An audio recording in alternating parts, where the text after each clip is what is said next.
Saint-Esprit, tu vas prendre la proposition appropriée pour adorer ce Dieu-là. Parce que sa parole est esprit et vie. Béni soit le Dieu d'Israël.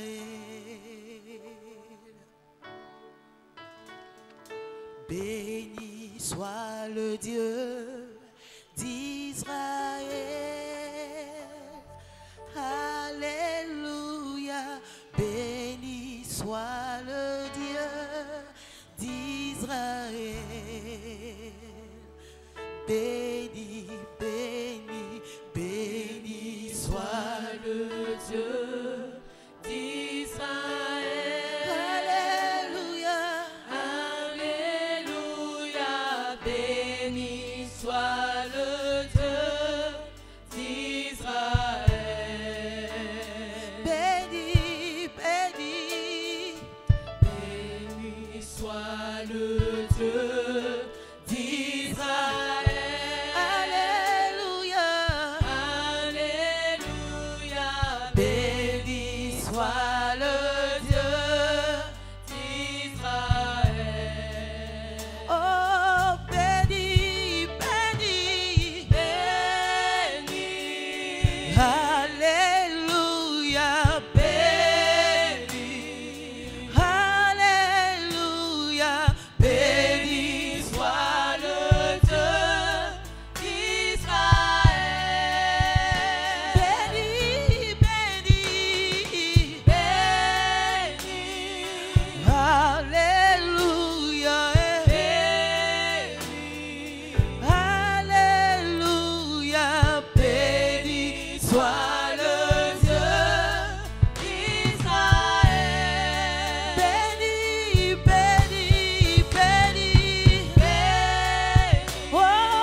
Le Dieu d'Israël.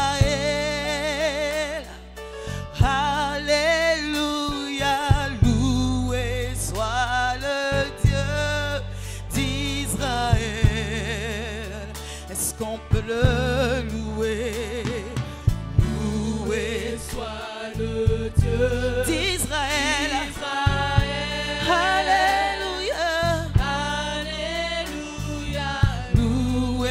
Soit le Dieu d'Israël.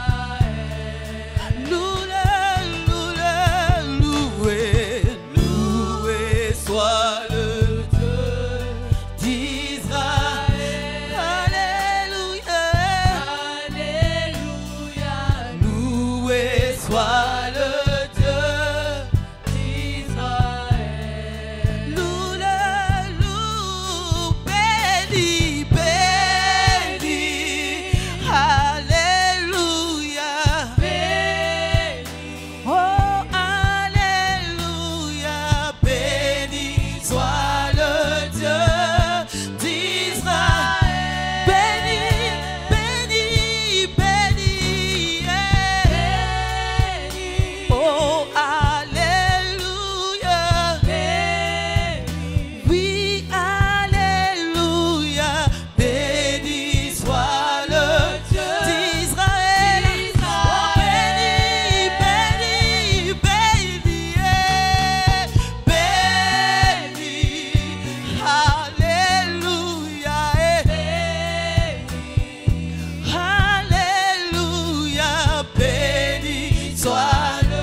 le Seigneur. Vous tous serviteurs du Seigneur. Oui, qui t'aimerait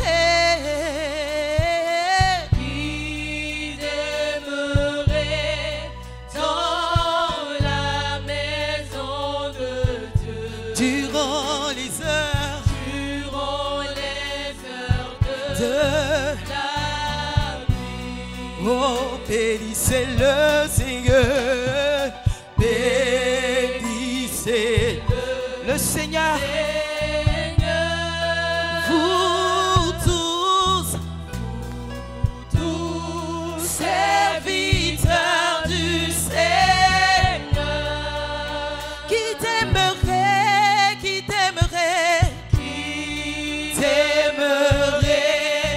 dans la maison de Dieu durant les heures de la nuit. Bénissez le Seigneur. Philadelphie, oh, bénis le Seigneur. Vous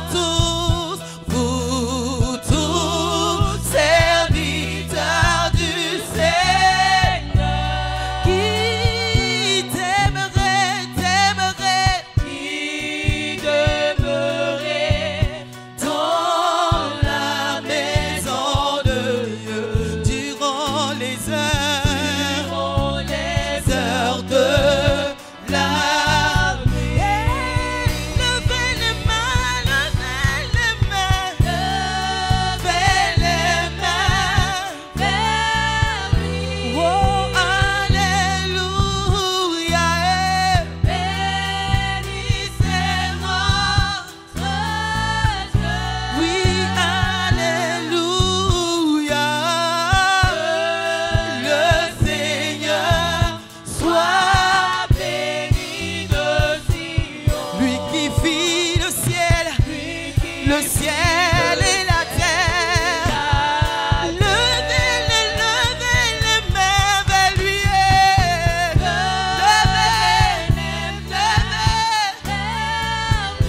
Oh, alléluia.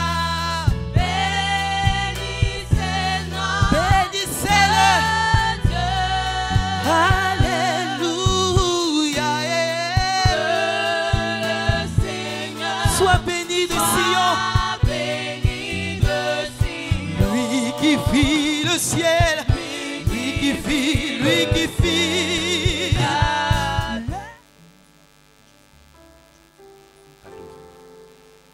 Comment ne pas reconnaître, Seigneur, ta grandeur? Seigneur Jésus, je t'adore, je t'admire. Je reconnais, Seigneur, qu'effectivement, tout pouvoir t'a été donné dans le ciel et sur la terre. Je reconnais, Seigneur, effectivement, que le Père t'a remis tout pouvoir dans les cieux et sur la terre. Et c'est pourquoi, par ta volonté souveraine, nous vivons et nous jouissons de la vie. Gloire, honneur et puissance à toi, Jésus-Christ. Toi en qui toutes choses subsistent. C'est par toi que toute chose a été créée, invisible comme visible. Et tout est maintenu en vie par toi. Jésus-Christ, notre roi, nul n'est semblable à toi. Seigneur, nous reconnaissons dans les profondeurs de nos cœurs que nul n'est semblable à toi. Tu es spécial, tu es le Dieu véritable, tu es le Dieu tout-puissant, tu es le Dieu d'amour. Ô Seigneur, qui sommes-nous pour que tu nous aimes tant? Seigneur, qui sommes-nous, nous des manques à gagner, pour que tu donnes ta vie pour nous?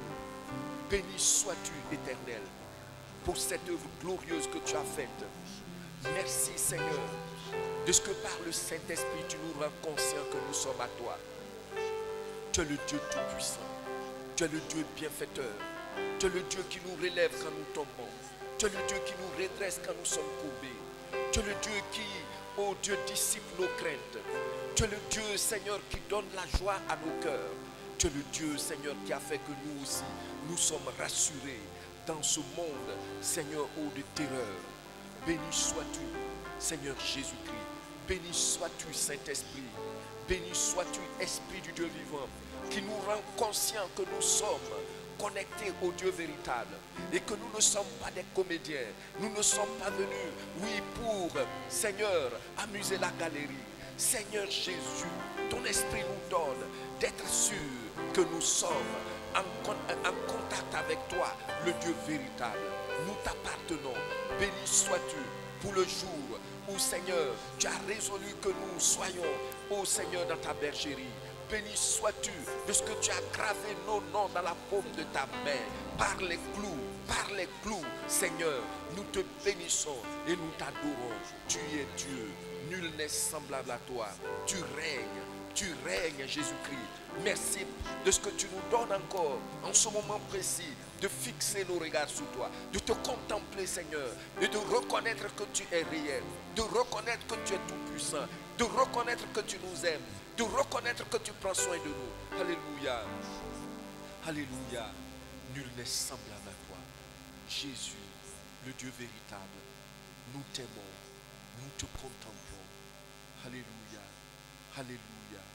Alléluia. Gloire, gloire, gloire à toi, Éternel. Merci, merci Seigneur, parce que tu es Dieu, tu es bon. Bien-aimés, nous continuons. Il dit, voici, je vous donne la guérison et la paix. Je vous guéris, dit le Seigneur.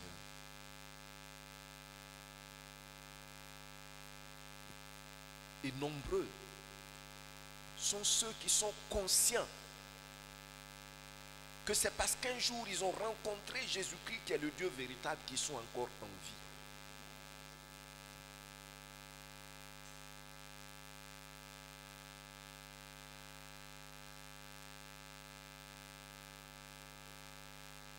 Quel sacrifice avions-nous fait qui nous a vraiment touchés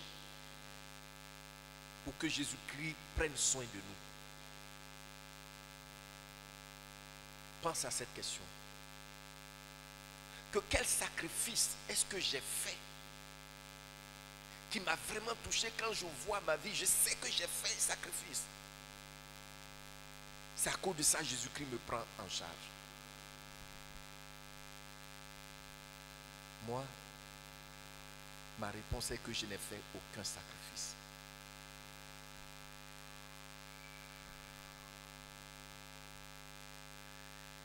Un jour, je lisais cette méditation où il y a ce monsieur que Dieu a transformé, Jean, et les gens étaient dépassés dans son quartier pour sa profonde transformation. L'on lui demande,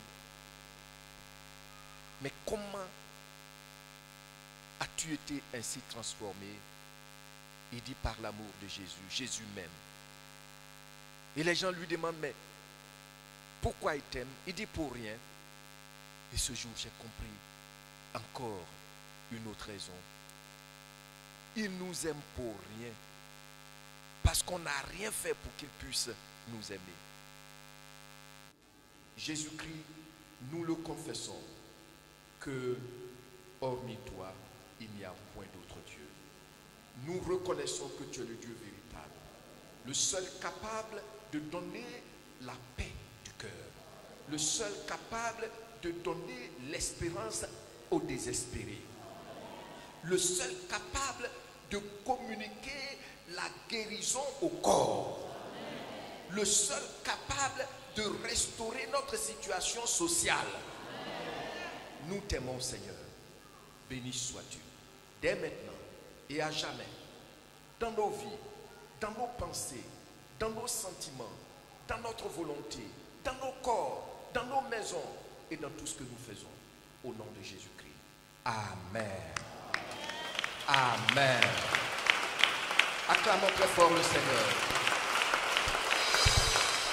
Dis, Seigneur, merci pour la guérison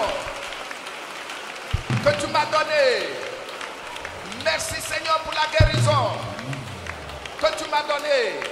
Merci Seigneur pour l'espérance. Merci pour ma situation que tu as changée. Alléluia. Alléluia. Veuillez vous asseoir. Merci.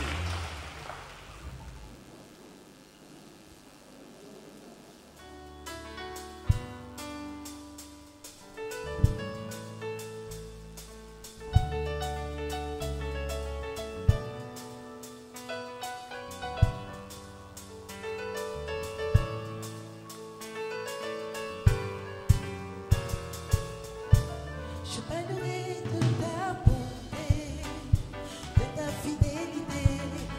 Je dirai tout haut, tout haut, tout haut, ce que tu as fait pour moi. Je proclamerai la gloire de ton nom. Je parlerai de ta bonté, de ta fidélité, de ta fidélité. Je dirai tout haut, tout haut, tout haut, ce que tu as fait pour moi. Je proclamerai la gloire de ton nom.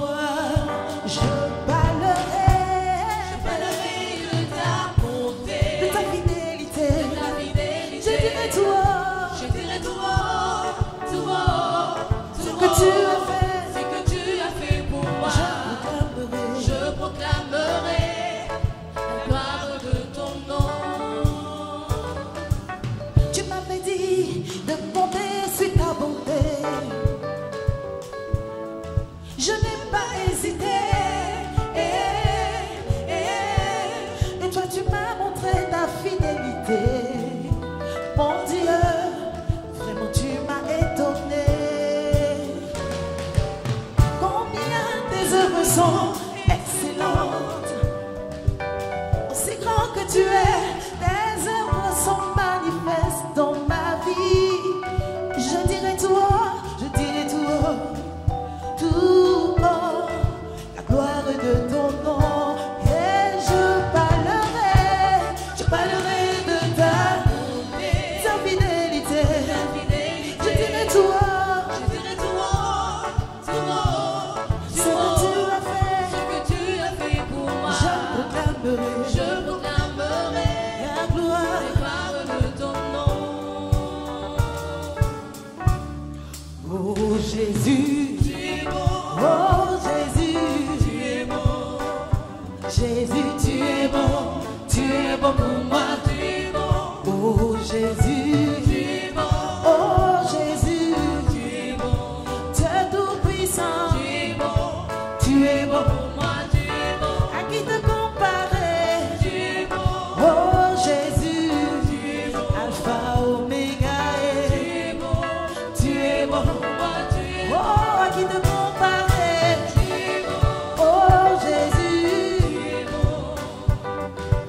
tu es bon. Tu es bon pour moi.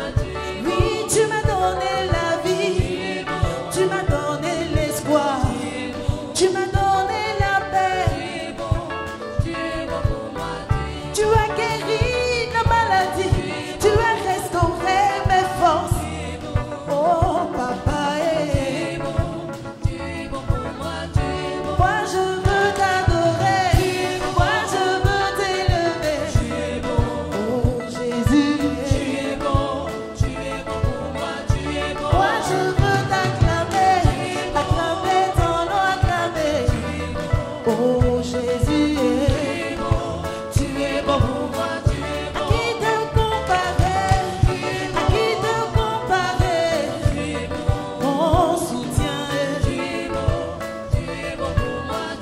À qui te comparer? À qui te comparer? Oh Jésus, oh Rabbi, oh Jésus, Dieu tout-puissant, tu es bon pour moi, tu es bon. Prenons nos Bibles.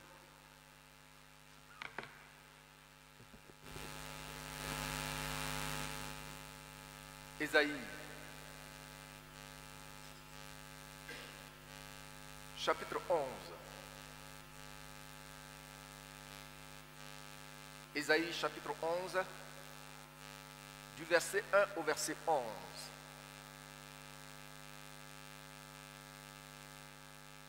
Mais ce que nous allons faire, puisqu'on a déjà lu à plusieurs reprises ce texte, pour ceux qui ont été régulièrement là, nous allons essentiellement lire le verset 6 et je vais vous demander de vous tenir debout pour qu'on puisse les lire ensemble.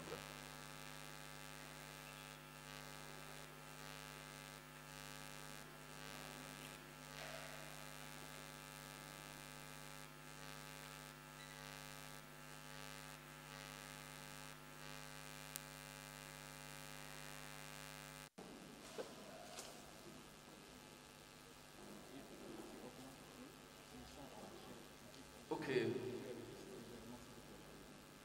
Parce que c'est retrouvé, nous lisons seulement le verset 6, mais c'est du verset 1 au verset 11. Et comme nous l'avons déjà à plusieurs reprises lu ce texte, nous nous focalisons sur un aspect, l'aspect qui nous intéresse, et par la grâce de Dieu le dimanche prochain. Le loup et l'agneau, le loup habitera avec l'agneau. Et la panthère se couchera avec le chevreau. Le veau, le lionceau et le bétail qu'on engraisse seront ensemble. Lisez la suite. Encore. Et un petit enfant les conduira. Merci beaucoup. Veuillez vous asseoir.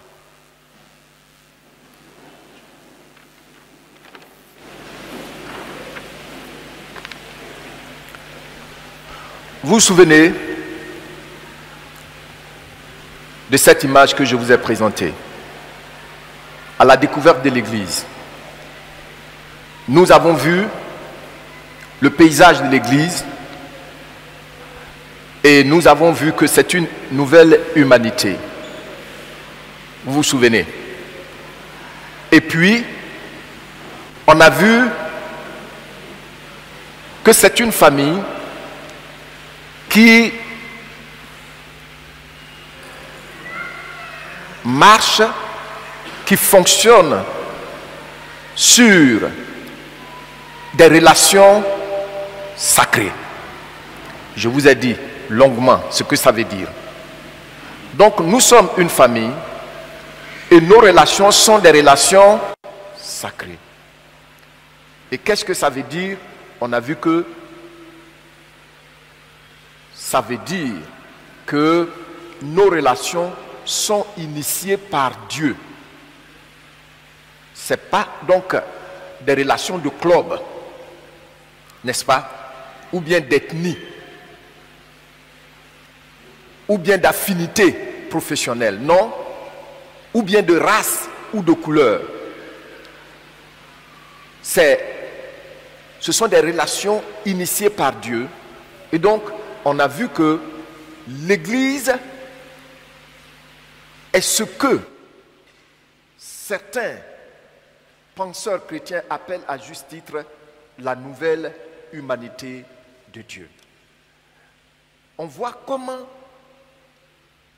c'est une famille hétéroclite où le lion,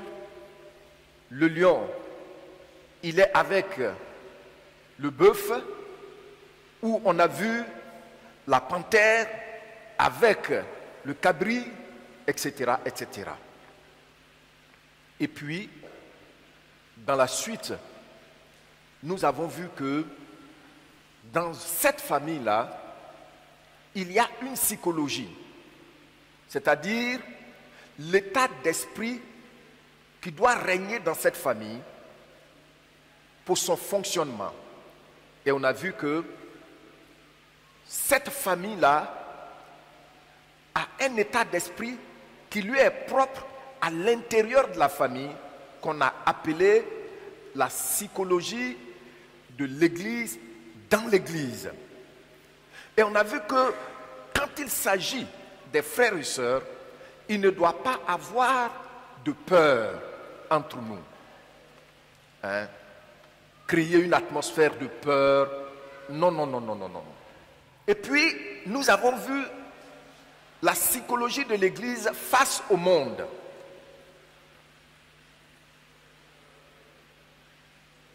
Et là, à l'opposé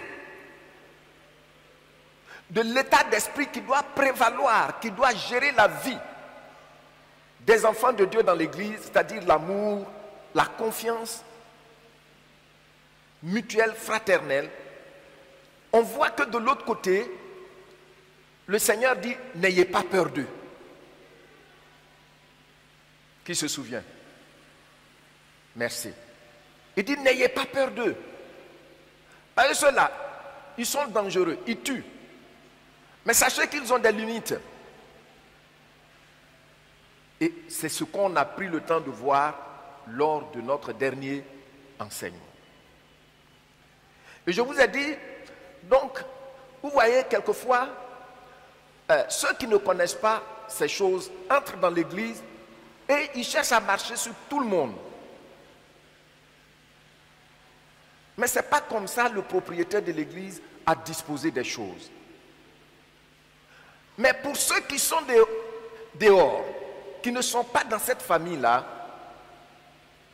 le Seigneur dit, bien qu'ils tuent, ne les craignez pas. Mais il prend le temps de nous dire ce qu'ils font. Et il nous donne les dispositions que nous devons avoir, nous, en tant qu'enfants de Dieu. Amen. Maintenant, lorsque nous avons vu cette famille-là, on a vu que Dieu a confié cette famille à un jeune homme. C'est ce qu'on vient de lire ce matin. Et là, dans cette famille, il y a quelqu'un, un petit enfant. Dans d'autres versions, on va dire un jeune garçon. Et je vous ai dit que nous allons le voir pour que vous puissiez avoir une idée assez claire,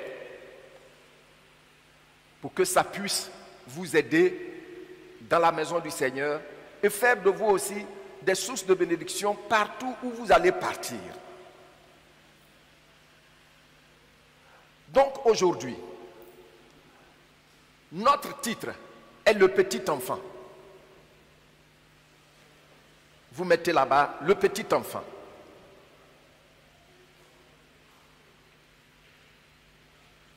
J'ai dit qu'on allait voir qui il est avant de voir quand le Seigneur, par la grâce du Seigneur, le leadership de l'Église. Comment est-ce que l'Église fonctionne? Beaucoup ne connaissent pas ça. Comment ça doit fonctionner? Beaucoup ne connaissent pas ça. Mais il faut connaître ça. Donc aujourd'hui, nous voyons le petit enfant. Tout le monde dit avec moi, le petit enfant. Encore? Alors, le petit enfant que nous voyons dans cette famille-là, qui est-il? Lui-là, qui il est? Le petit enfant, qui est-il? D'où vient-il? Et comment est-il là? Comment est-ce que lui, il est là? Ce sont les questions auxquelles nous allons essayer de répondre. Dans le but d'aider chacun de nous à comprendre clairement comment il faut traiter avec lui pour que cette famille soit bien maintenue. Amen.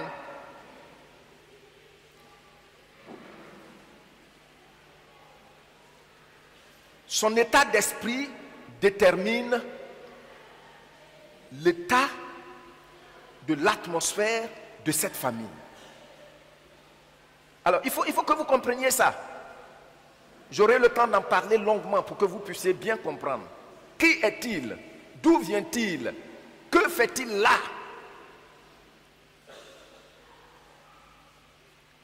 Nous venons de lire notre passage d'Ésaïe 11, 26. La première des choses que nous allons faire, c'est de voir qui est-il. Premièrement, notre premier pas. Qui est-il, ce petit enfant? Dans le texte que nous venons de lire, Ésaïe 11, il dit clairement, il appelle clairement petit enfant. Dans d'autres versions, il appelle petit garçon. C'est donc une personne ordinaire, dont l'apparence très souvent n'a rien pour impressionner. Donc le petit enfant, c'est une personne ordinaire, dont l'apparence très souvent n'a rien pour impressionner. En effet, le mot hébreu Naar, qu'on trouve dans ce passage ici pour parler de petit enfant, le mot hébreu c'est Naar. Naar là c'est N-2-A-R. Naar. C'est ce qui est traduit en français par petit enfant. Quand nous regardons dans son champ sémantique, il signifie serviteur. Naar signifie serviteur ou berger.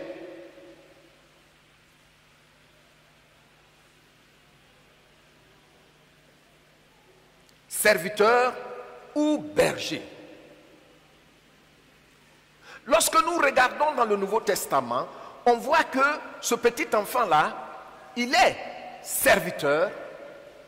Il est, quand on dit ministre, ça veut dire serviteur.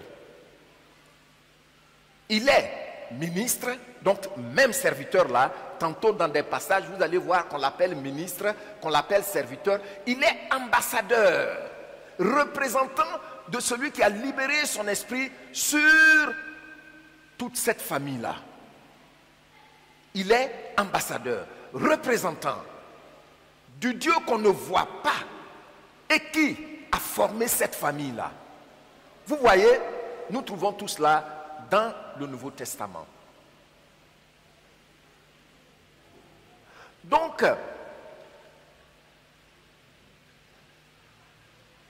ce petit enfant-là, il est serviteur, il est berger, il est ambassadeur, représentant de Jésus-Christ. Et dans l'Ancien Testament, c'est lorsque nous voyons comment on le voyait dans l'Ancien Testament, c'est ce qui est traduit clairement dans le Nouveau Testament comme ambassadeur, comme ministre. Ça veut dire serviteur. Ministre, doulos, veut dire serviteur, esclave. Ça ne veut pas dire ce que nous entendons très souvent là-bas. Voilà. Donc, voici le petit enfant. Maintenant, notre deuxième pas. D'où vient-il? Et comment est-il là? Je reprends. D'où vient-il et comment est-il là? Comment s'est-il retrouvé ici? D'où est-ce qu'il vient? Le petit enfant, il vient d'où? Et comment se retrouve-t-il ici? C'est une question qui nous intéresse dans notre deuxième pas. Alors, nous allons voir deux passages ensemble. Et vous notez, et nous voyons ces deux passages ensemble dans Hébreux chapitre 5, le verset 1. Hébreux chapitre 5, verset 1 et Actes 26, du verset 16 au verset 17. Actes chapitre 26, du verset 16 au verset 17. Pour ceux qui peuvent retrouver rapidement, vous retrouvez et puis nous le lisons ensemble. Hébreux 5, verset 1. Je lis et puis vous lisez après moi. En effet, tout souverain sacrificateur, pris du milieu des hommes, est établi pour les hommes dans le service de Dieu, afin de présenter des offrandes et des sacrifices pour les péchés. Nous lisons Actes chapitre 26, du verset 16 au verset 17. Mais lève-toi et tiens-toi sur tes pieds, car je te suis apparu pour t'établir ministre et témoin des choses que tu as vues et de celles pour lesquelles je t'apparaîtrai. Je t'ai choisi du milieu de ce peuple et du milieu des païens vers qui je t'envoie. D'où vient-il? La Bible dit, il vient du peuple. Vous voyez les deux passages, non?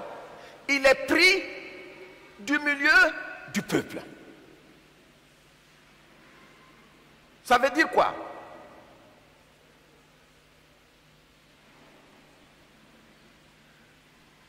Quelqu'un a dit oui au Seigneur, il est entré dans la famille du Seigneur, et puis il est là, peut-être même qu'il balaie. Mais le propriétaire de cette famille peut le prendre pour gérer son peuple. Vous comprenez, non? Donc, il n'est pas tombé du ciel.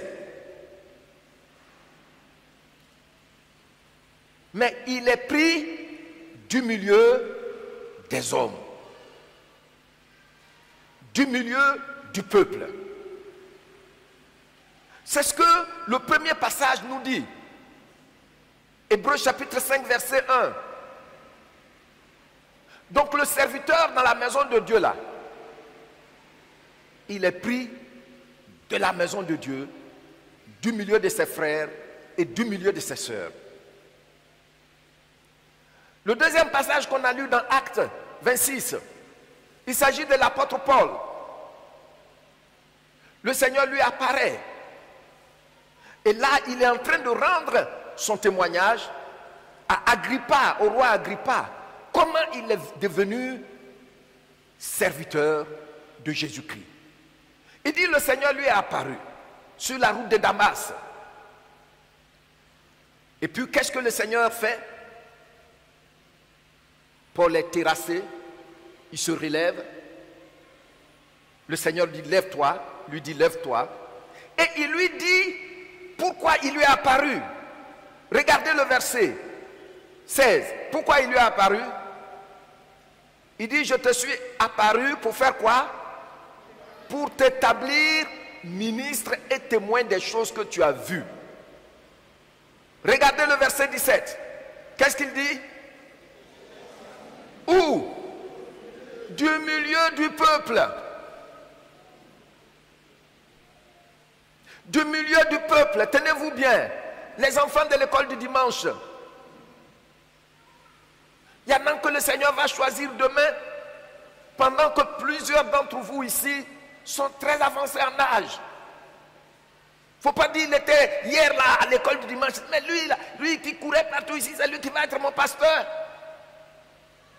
Méfiez-vous d'une telle erreur. Parce que Dieu l'a choisi, pas à l'Assemblée nationale, mais dans la famille où on se trouve, du milieu du peuple. Gloire au Seigneur. Donc, d'où vient-il? Il vient du milieu du peuple. Et c'est tellement important pour Dieu. Revoyez Hébreux chapitre 5, ce que Dieu va dire ici. Hébreux chapitre 5, le verset 4. Hébreux chapitre 5, verset 4. Qu'est-ce que le Seigneur dit là-bas? Je le lis et puis tu le lis après moi. Nul ne s'attribue cette dignité de Dieu, comme le fut Aaron. Donc, je suis en train de répondre en même temps à notre prochaine préoccupation. La Bible dit que même si c'est l'enfant que tu as connu à l'école du dimanche et qui demain se retrouve là, c'est Dieu qui l'a appelé. Mais il faut éviter le piège de t'attribuer ce titre. Que nul ne s'attribue cette dignité s'il n'est appelé. Vous comprenez ça? Ça veut dire quoi? Ce n'est pas mon titre qui peut m'amener à prendre cette place. Non, non, non, non, non. Ce n'est pas mes moyens financiers, gloire au Seigneur. Ce n'est pas mes diplômes, gloire au Seigneur. Mais ça ne peut pas te faire occuper cette place. Tous ceux qui se sont trompés pour faire ça, il y en a même aujourd'hui qui disent qu'ils ont été chrétiens. Ou bien tout ce qu'ils savent, c'est pour accuser les gens et puis ça s'arrête là.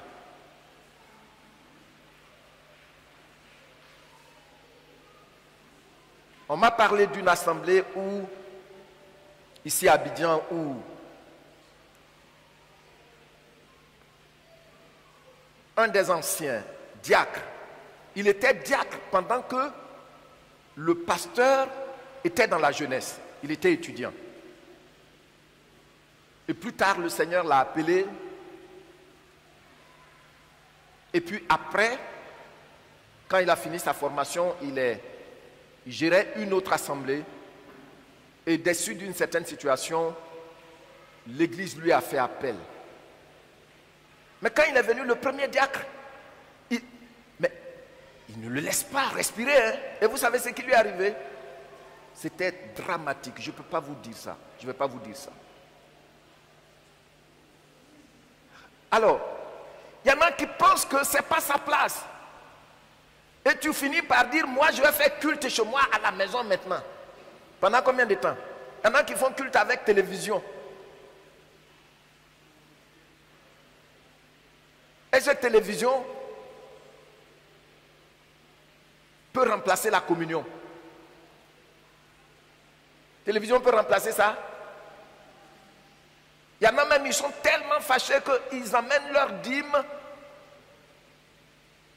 sur les écrans de télévision, le numéro qu'ils ont eu sur l'écran de télévision. Et puis, comment vous terminez? On doit être ensemble. Et le Seigneur dit, là, cette position, si cela ne t'a pas été donné d'en haut, il ne faut pas t'amuser à être là.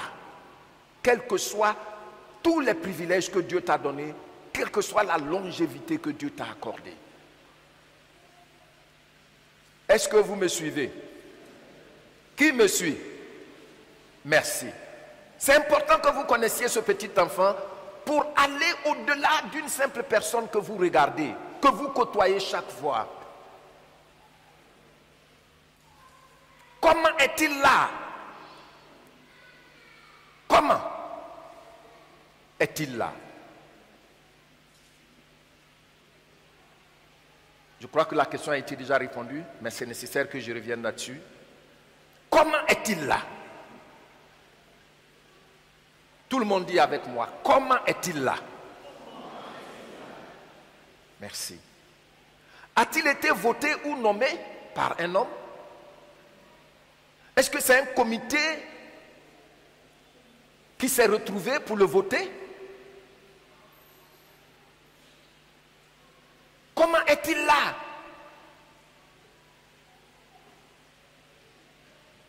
Non, il n'a pas été voté.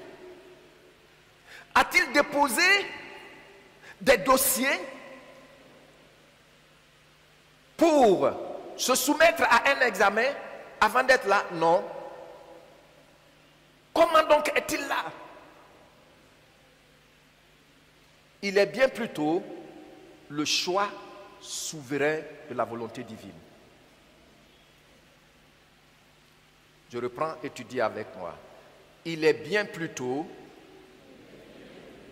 le choix souverain de la volonté divine.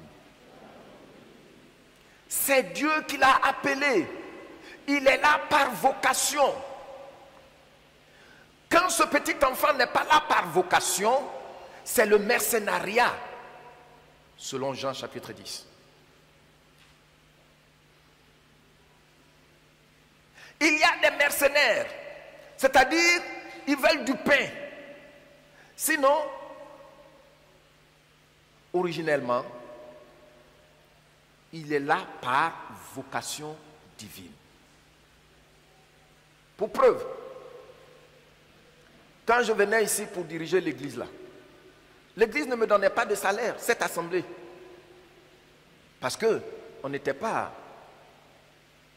c'était pas encore bien constitué. C'est l'église de Cocody qui me donnait 30 000 francs par mois. Vous voyez? Mais c'est le choix souverain de la volonté divine que je sois là.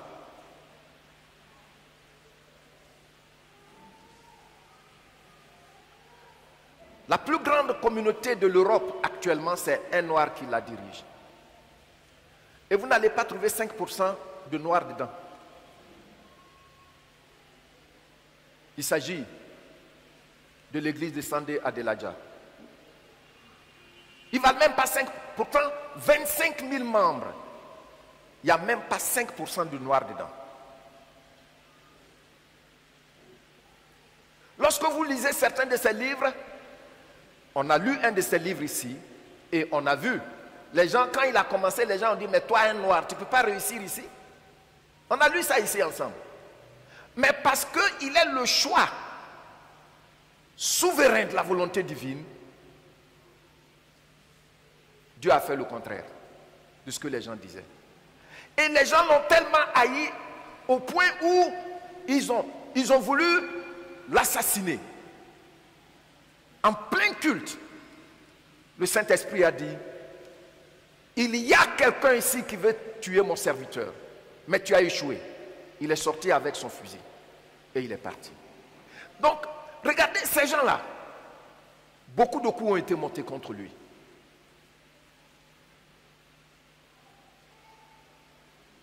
Par lui, des drogués, des gens de la rue sont devenus des milliardaires. Et maintenant, on l'accuse. Le ministère de l'Intérieur pose plainte contre lui. Parce que certaines personnes ont connu faillite dans leur gestion. Ils ont dit non, ce n'est pas lui. Plus tard, ils trouvent que, après toutes les enquêtes, ce n'est pas lui. Donc maintenant, l'Église a porté plainte contre le ministère de l'Intérieur. C'est le président de la République qui est intervenu pour régler cette affaire. Alors, vous voyez ce monsieur, ce petit enfant-là, bien aimé, cette église d'engrais. Reformulons nos pensées. Amen. Mais quel est ce petit enfant pris parmi vous qui peut imposer sa main et puis tu es guéri? Et puis ça ne nous dit rien. Qui peut regarder et puis voir ce que tu ne vois pas. Il est là par l'expression souveraine de la volonté de Jésus-Christ. Acclamons le Seigneur.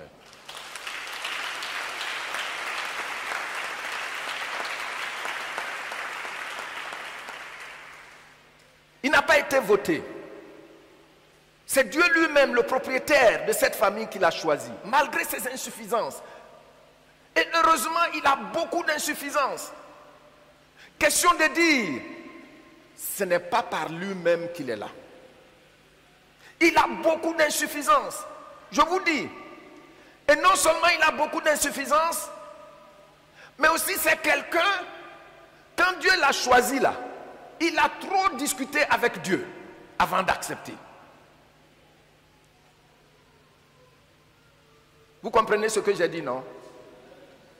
C'est quelqu'un, quand Dieu l'a choisi là.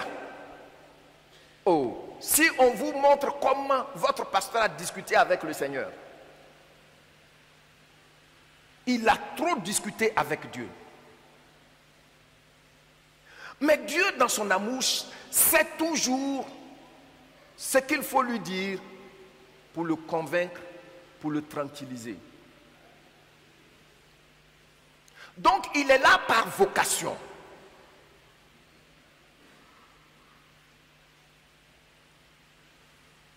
Et cette vocation n'est pas acceptée aussi facilement que vous le pensez.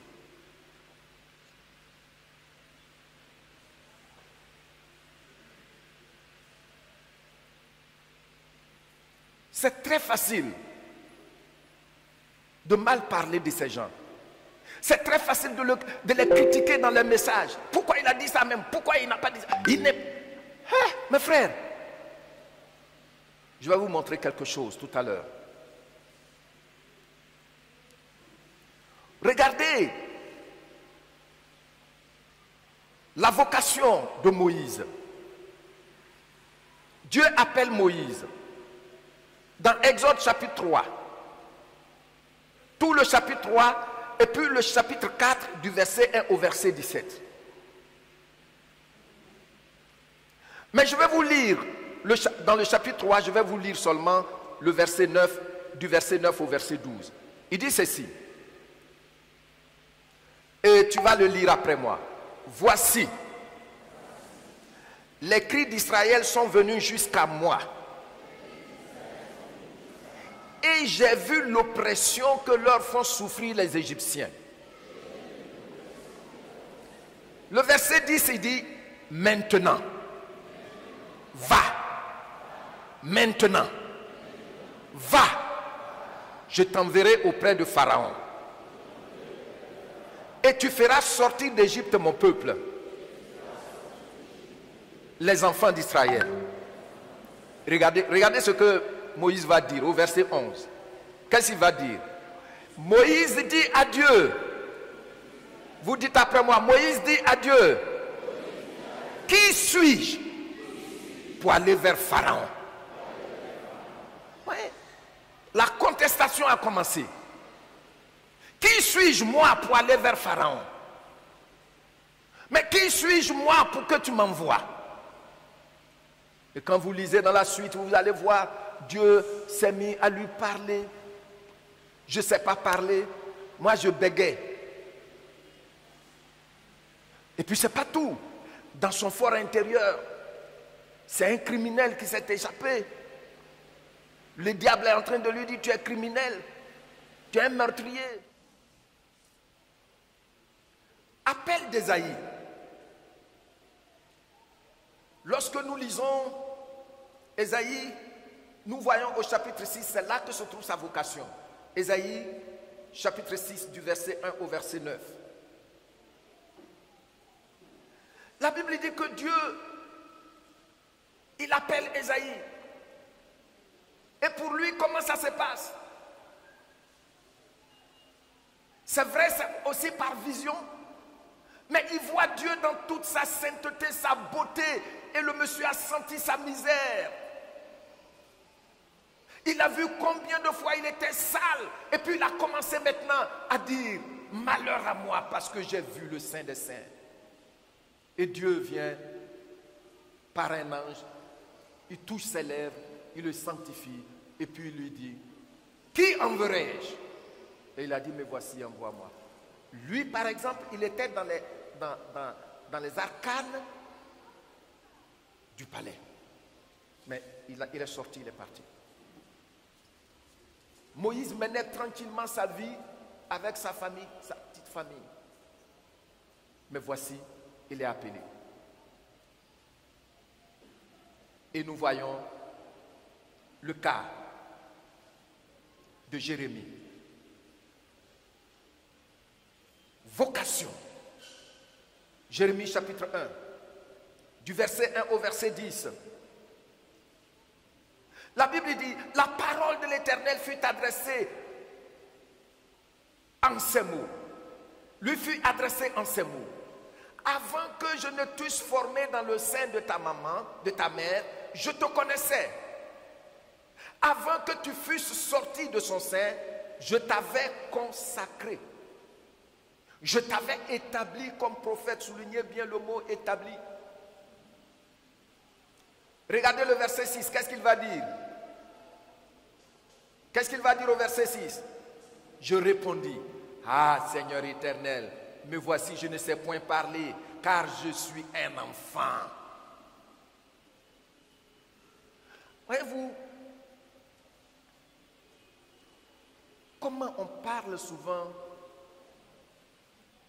avec beaucoup de dureté et même de haine des serviteurs. Jérémie dit qu'il est enfant, il est timide.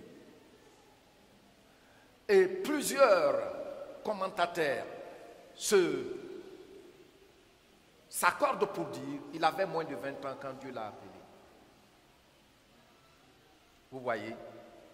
Et là, il dit à Dieu non. Et Dieu dit, je t'ai connu avant même que tu ne sois dans le sein de ta maman là, je te connaissais. Et puis c'est avant ça même, je t'ai mis à part pour moi. Tu vois? Ça veut dire quoi? Tous ceux que Dieu appelle, il les a appelés avant qu'ils n'existent physiquement. C'est en cela, souvent quand j'ai réfléchi, j'ai trouvé que ma vie est un mystère à mes propres yeux. Mais comment? Avant que je ne sois dans le sein de ma maman, il m'a appelé. Et puis il dit, il m'a consacré, il m'a établi. Mais quelqu'un que Dieu a établi, toi, comment peux-tu faire pour le déboulonner? C'est pourquoi il y a beaucoup de cabales souvent. Parce que établir, c'est installer, c'est consacrer, c'est fixer pour donner une stabilité. Ça peut être à une chose, mais ici, à une personne. Amen.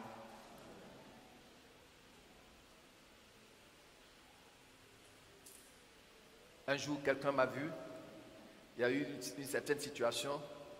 J'étais allé à la mission. En ce moment, notre mission était encore ici. Et puis il m'a dit, toi aussi tu es pasteur? Je lui ai dit non. Tu es quoi alors? J'ai dit, je suis un frère. Il dit, ah d'accord. Rempli de lui-même. Et je me souviens plus tard, on m'avait invité dans une église où j'étais allé donner un message. Juste à la fin du culte, il s'est approché de moi. Il m'a dit, pasteur, merci beaucoup. J'ai toujours apprécié ton ministère. Lui qui m'a demandé hier, là, toi aussi tu es pasteur? Vous voyez? Et je l'ai regardé. Voyez-vous, Jérémie conteste avec Dieu. Il a encore l'avenir devant lui. Mais Dieu lui dit quoi? Le verset 10a. Regardez le verset 10a. Dieu lui dit, regarde, je t'établis aujourd'hui. Je t'établis aujourd'hui. Je t'ordonne aujourd'hui. Je t'installe aujourd'hui. Je te communique mon autorité, ma légitimité. Toi, bien que tu es enfant. Amen. Voici le petit enfant. Voici le petit enfant. Et puis, il a l'appui de Dieu.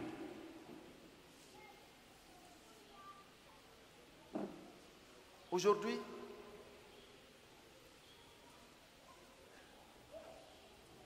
en tant que parents, nous cherchons tous que nos enfants aillent là où il y a beaucoup d'argent. Là où il y a beaucoup de garanties. N'est-ce pas? Tu ne me réponds pas? J'ai entendu quelqu'un qui a dit qu'il est allé dans l'enseignement Et il a dit ça à son tonton. À l'ENS, il a eu le concours. Et puis ce tonton a dit, mais il fallait aller à la douane. Enseignement, ça donne quoi? Il n'y a pas l'argent là-bas. Et il était abattu. Mais dites-moi, est-ce que ces gens que Dieu appelle là, ils s'assoient pour leur donner des garanties sociales? Je te donne tel montant comme salaire.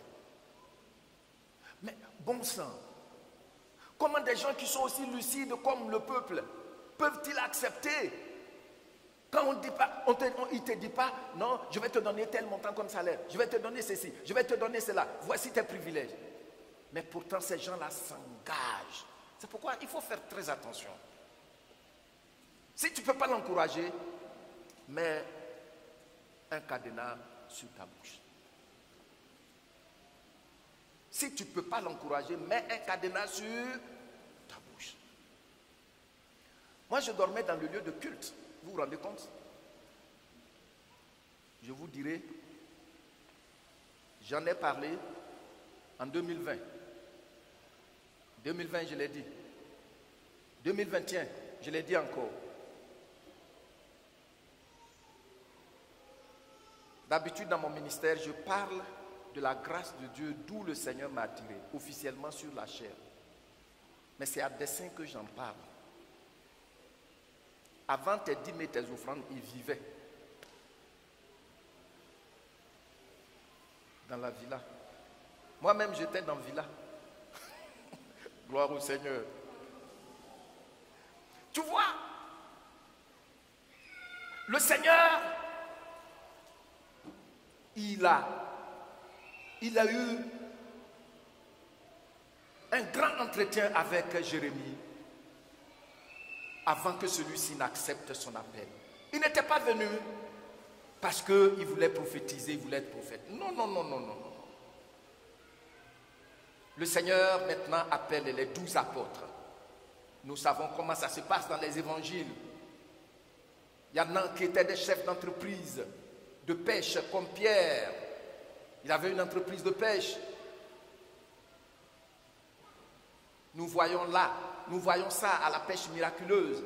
Il a appelé toute l'équipe et puis les gens sont venus avec d'autres barques. Mais le Seigneur dit, viens et suis-moi. Et puis qu'est-ce qu'il a fait?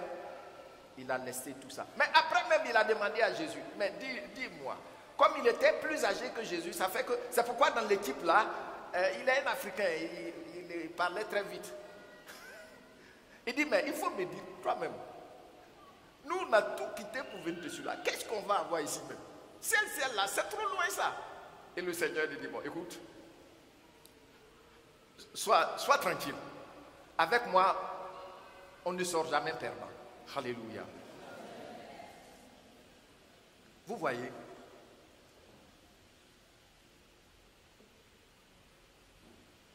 Alors, Dieu appelle quelqu'un, tu n'étais pas là,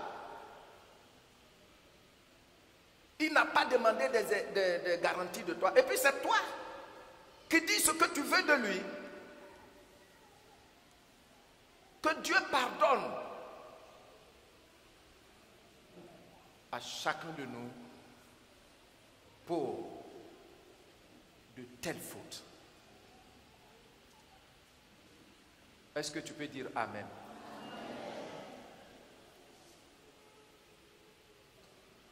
Alors, le Seigneur a appelé les 12 apôtres. Ensuite, l'apôtre Paul. L'apôtre Paul, nous venons de lire son témoignage. Mais je vais vous dire, partager avec vous comment l'apôtre Paul voit sa vocation. Comment est-ce qu'il voit cette vocation dans 1 Corinthiens chapitre 9, verset 16 au verset 17. Veuillez prendre ce passage et nous allons le lire ensemble. Vous allez vous tenir debout s'il vous plaît. 1 Corinthiens. On a déjà vu que Dieu l'a terrassé sur le chemin de Damas et puis il lui a dit, je t'appelle, et puis il a obéi. Regardons 1 Corinthiens chapitre 9 verset 16 au verset 17. Et veuillez vous tenir debout, nous allons le lire rapidement ensemble. Je le lis et tu lis après moi. Si j'annonce l'évangile, ce n'est pas pour moi un sujet de gloire. Qu'est-ce qu'il dit dans la suite? Car la nécessité m'est imposée. Et malheur à moi si je n'annonce pas l'évangile. Si je le fais de bon cœur, j'en ai la récompense. Mais si je le fais malgré moi,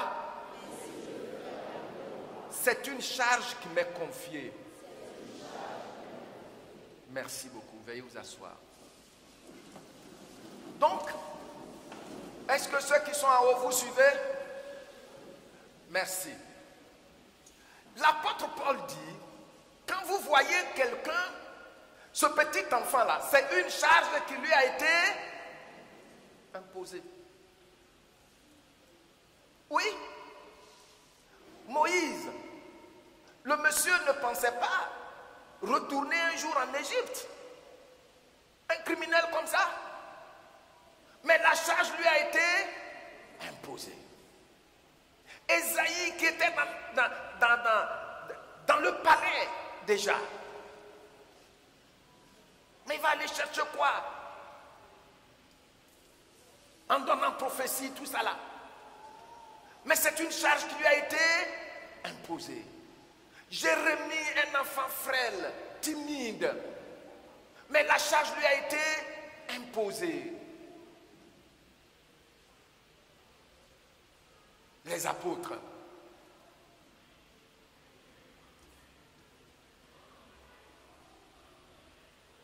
Ici, Paul dit, ce n'est pas un sujet de gloire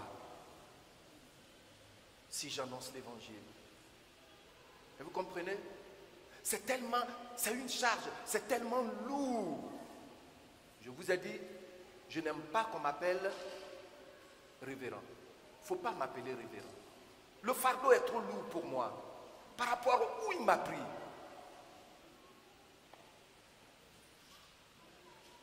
Si tu veux m'appeler frère, tu es libre. Je vous ai dit, je n'aime pas qu'on m'appelle papa. Le fardeau est trop lourd.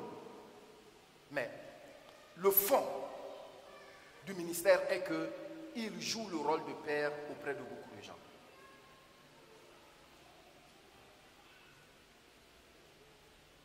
C'est une charge qui nous est imposée.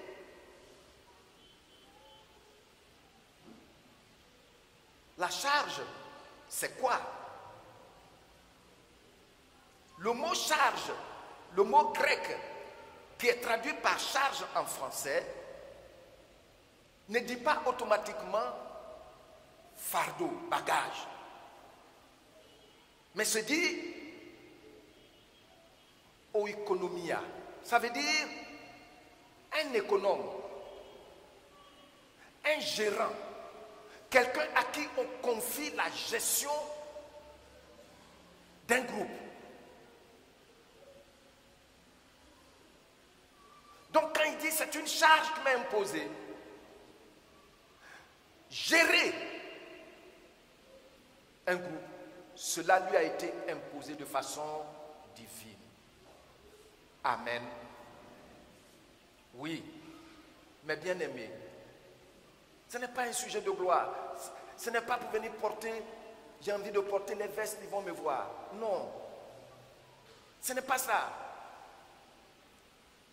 Ce n'est pas pour venir raqueter les gens, prendre vos offrandes, je vous raquette. Non, ce n'est pas ça. Ça, c'est vos responsabilités devant Dieu. Que vous le voulez ou pas. Mais cela lui a été imposé. Et il dit, malheur à moi si je ne réponds pas à cela.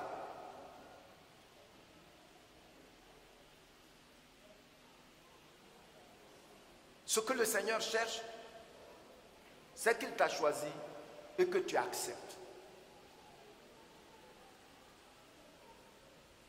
Je me souviens qu'un jour, il y avait un certain papa,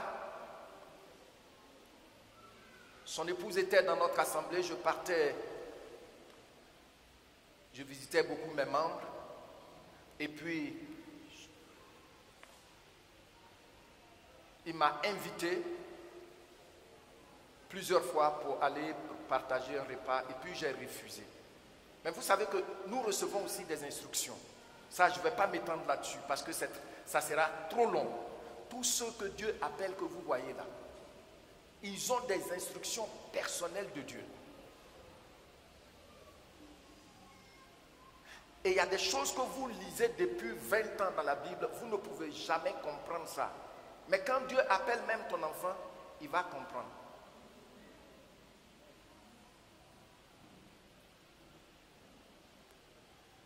Il nous donne des instructions assez claires. Il dit par exemple, dans 1 Timothée, ne reprends jamais durement le vieillard, mais reprends-le avec douceur, en tant qu'un père. Tu appelleras père celui qui a l'âge d'être appelé ton papa. Mère, c'est des choses qu'on reçoit. J'ai reçu quelqu'un ici, bon, je n'ai pas terminé. Ce papa, il m'a invité une fois encore et puis je ne suis pas parti. Je lui ai dit non, je me suis excusé. Et puis un jour, j'ai été leur rendre visite. Il m'a dit, mon fils, on te donne combien par mois? Comme je dormais dans le... Et puis je lui ai dit, on me donne 30 000. Il dit, mais 30 000, moi je peux te nourrir du 1er au 31 sans sentir cela. J'ai compris pourquoi Dieu m'a donné des instructions que je partage très rarement aux gens, avec les gens. J'ai compris pourquoi. Imaginez-vous si je partais m'asseoir et puis je mange. Ça serait sorti de mes narines. Il y a des gens qui sont là, ils te font du bien, ils vont prendre ça pour t'insulter demain.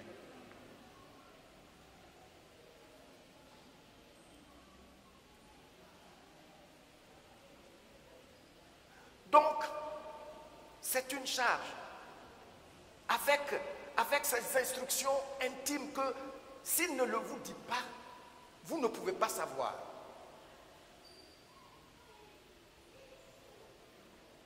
Tu vois, quand vous lisez tous ces livres-là, vous lisez Ésaïe, vous lisez Jérémie, vous allez voir, Dieu lui dit, il leur dit des choses qui leur sont personnelles. C'est différent de ce qu'il leur dit qu'ils doivent aller dire au peuple. Et ça y est là, c'est comme ça qu'il parle. Le Jérémie qui tremblote comme ça là. Il dit, ils te feront la guerre. Mais ils ne te... Pourquoi? Parce que moi je suis avec toi pour te délivrer. Et si tu trembles devant eux, c'est moi-même qui vais te faire trembler. Alors souvent les gens se soulèvent de façon... avec beaucoup d'orgueil devant les pasteurs. Et puis maintenant, comme ils font des ralliements, les gens se sentent choqués de la réaction des pasteurs. Non, mes bien-aimés, ils reçoivent des paroles claires. Leurs propres vies sont un mystère à leurs yeux.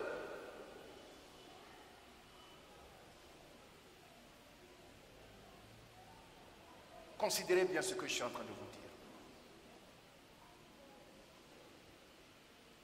C'est une charge qui leur a été imposée. Et notre dernier pas maintenant, pourquoi est-il là? Vous allez voir que j'ai déjà répondu à la question depuis le début, depuis le premier pas, le premier point. Pourquoi est-il là? Ou pour quel but il a été divinement appelé? Lui là, il est là pourquoi? Avec son bâton, il a une petite gourde où il y a l'huile dedans, tout ça là. Il est là pourquoi? Lui là, il est là pourquoi? Nous sommes tous sauvés, nous sommes tous dans la famille. Et puis d'ailleurs, moi, je suis mieux éduqué que lui. C'est même mon enfant. Il est là pourquoi alors? C'est ça notre dernier pas.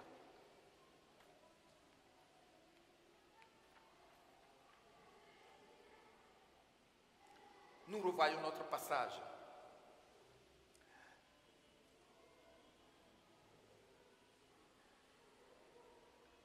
De 1 Corinthiens qu'on a lu tout à l'heure. Il dit, c'est une charge qui lui a été imposée. Pourquoi? Pour quelle raison? Pour le perfectionnement des saints. Qu'est-ce que j'ai dit? Il est là pourquoi?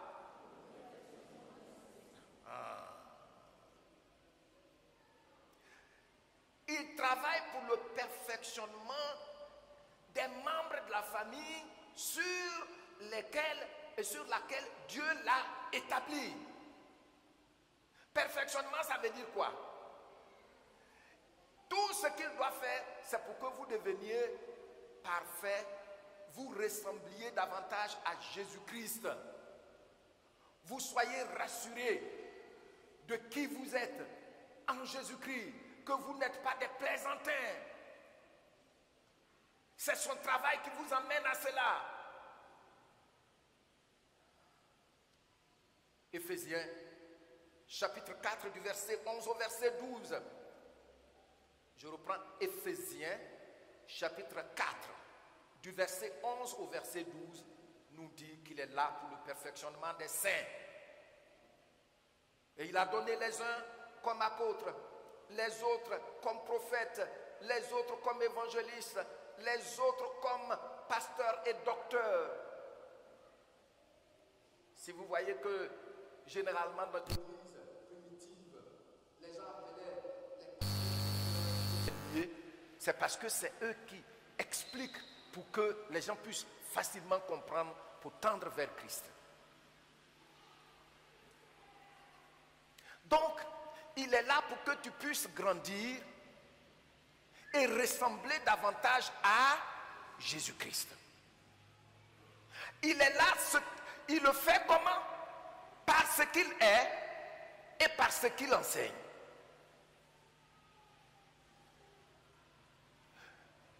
Quel que soit ton âge dans l'église, toujours tu vas regarder la vie du pasteur pour voir est-ce que c'est possible de vivre comme selon ce qu'on a lu dans la parole de Dieu. Vrai ou faux?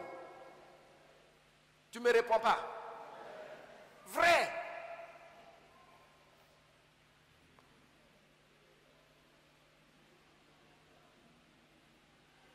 Vrai. Je vous ai dit tantôt qu'il a reçu des instructions particulières. Paul va dire à Timothée, il ne faut pas qu'un serviteur de Dieu fasse palabre. Et il a dit ça. C'est pourquoi tu es là, il y a des gens qui font ce qu'il ne faut pas faire. Et le monsieur, un jour le Seigneur m'a dit quelque chose, c'est terrible. Une année, il y a longtemps de cela. Il m'a dit, mon fils, la puissance dont tu as besoin pour chasser un démon, pour guérir un malade, est largement inférieure à la puissance dont tu as besoin pour te maîtriser. Et depuis ce jour, j'ai commencé à demander à Dieu, donne-moi la puissance pour me maîtriser. Plus tard, je lisais la parole et je vois qu'il dit, celui qui se maîtrise est plus puissant qu'un héros qui peut prendre 10 villes avec son épée. Et je crois qu'il a bien fait de me parler en ce temps-là. Oui. Et je lui suis reconnaissant. C'est-à-dire, tu peux faire des choses que tu ne dois pas faire. Le pasteur se maîtrise. Parce que la puissance dont il a besoin pour être un modèle là, ça dépasse la puissance dont il a besoin pour chasser un démon.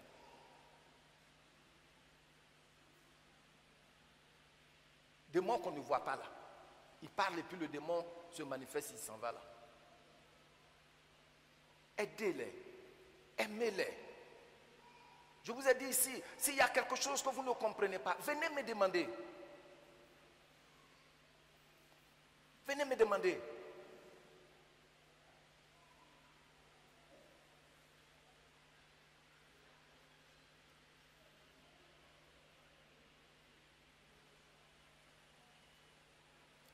Il est là pour le perfectionnement des saints, par ce qu'il est et par l'enseignement qu'il donne. N'est-ce pas?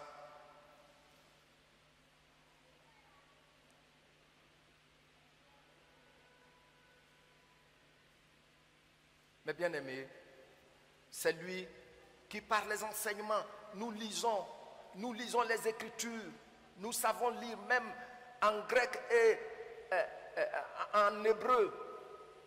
Mais ce monsieur-là, c'est lui, il peut prendre un petit passage, il explique, tu es édifié et tu penches pour la transformation. Oui, bien aimé, il faut donc savoir que c'est pour ton bien qu'il est là. Qu'est-ce que j'ai dit? Je ne vous entends pas. C'est pour ton bien qu'il est là. C'est pour ton bien qu'il a été choisi. Tu as vu?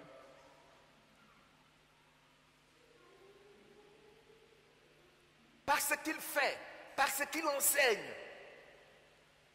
Et la Bible lui dit, il doit enseigner. Il doit être sensible aux révélations de Dieu pour que tes yeux s'ouvrent. Parce que c'est dangereux d'abandonner ses fétiches. Et puis de venir chaque fois Jésus sans protection. Vous voyez que le risque est trop grand. Il y a beaucoup de gens qui ne comprennent pas ça. C'est très dangereux de quitter le cercle occulte où tu étais là-bas pour venir dire Jésus, j'ai pris, alors que tu n'as aucune idée. Non, tu es trop exposé. Mais lui là, ce petit enfant-là, il est là pour te montrer ce que Dieu attend pour que tu sois imprégné de sa puissance et que ta vie soit une vie épanouie. Tu as compris, non? Hein? Donc parce qu'il est, il dit, sois un modèle. Que personne ne méprise ta jeunesse. Tite 2,15. Que personne ne méprise ta jeunesse. Sois un modèle. Ne réprimande pas durement le vieillard. 1 Timothée 5,1. Exhorte-le comme un père. Exhorte les jeunes gens comme des frères. Les femmes âgées comme des mères. Celles qui sont jeunes comme des sœurs en toute pureté. Autant, moi je l'ai vécu dans le ministère. Il y a des gens quand ils viennent et puis tu les appelles papa, ils n'ont plus de gars pour toi. Quand tu les appelles maman, mon petit. Oui, ici quelqu'un m'a déjà dit ça. Mon petit. Vous voyez. Mais ce qu'il doit être là, c'est ce qu'on lui a dit. Gloire au Seigneur. Mon petit. Ça va, mon petit. L'ignorance nous bloque l'épanouissement. Parce qu'il fait,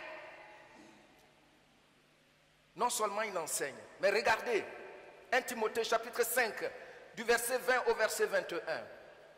1 Timothée chapitre 5, du verset 1 au verset 21. Qu'est-ce qu'il dit? Ah, le verset 20. On lit le verset 20. Qu'est-ce qu'il dit là-bas? Vous n'avez pas encore trouvé, hein? 1 Timothée chapitre 5 du verset 20. Ouais, on lit seulement le verset 20. Je le lis et puis tu lis après moi. Ceux qui pêchent, qu'est-ce qu'ils doivent faire? Reprends-les devant tous, afin que les autres aussi éprouvent la crainte. Est-ce que le pasteur peut faire ça sur ta vie? On va quitter l'église. Pourtant, je sais que ce que je fais n'est pas bon. Ça porte atteinte à mon éternité. Regardez, la vie est comme un rêve. Malgré toute sa durée. Hein. Regardez, souvent tu peux rêver. C'est ce que Moïse dit dans Psaume 49. Tu peux rêver que tu as voyagé, tu es allé même à un mariage, et puis tu es revenu, tout ça dans le rêve. Mais quand tu te lèves, il semble que ça ne peut pas durer plus de 2 minutes. Pourtant, regarde tout ce que tu as. C'est comme ça est la vie. Donc il dit ici, il faut les reprendre. Les remettre sur la voie. Mais quelqu'un vit dans l'impudicité, tu ne peux même pas parler. À cause de ça, on quitte l'église.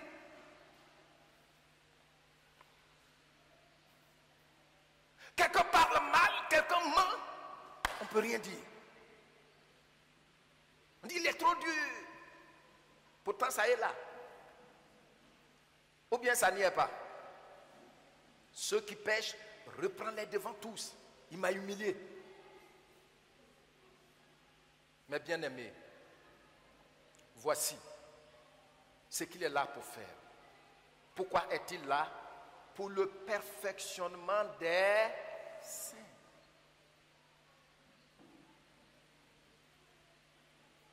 Qui veut paraître devant Dieu dans la joie, ici? Merci. Alors, respecte celui-là. Hein? On aura, par la grâce de Dieu, la semaine prochaine, on va voir qu'est-ce que je dois faire. Quand vous montez dans les bus ici, moi je prenais le bus, quelque chose qui m'a attiré l'attention, c'est que les gens collent quelque chose à côté du chauffeur. Qu'est-ce qu'ils disent? Hein? Ne?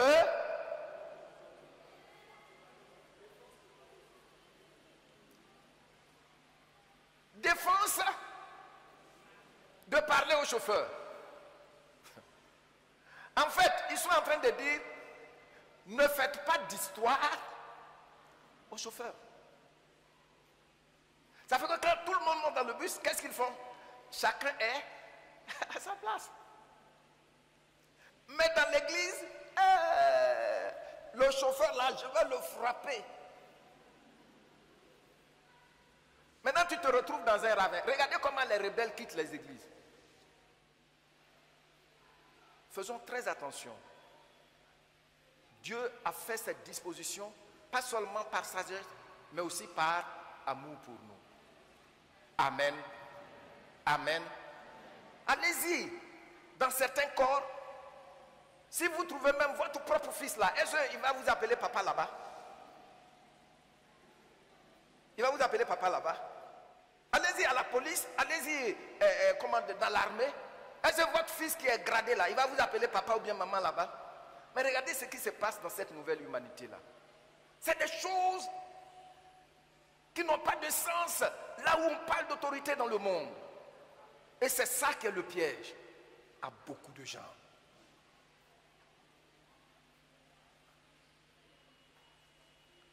Alors, la question que je vais poser maintenant,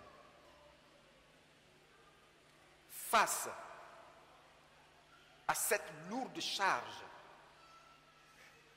qu'est-ce que le peuple doit faire pour encourager ce petit garçon? Par la grâce de Dieu, c'est ce que nous verrons la semaine prochaine. Que Dieu vous bénisse.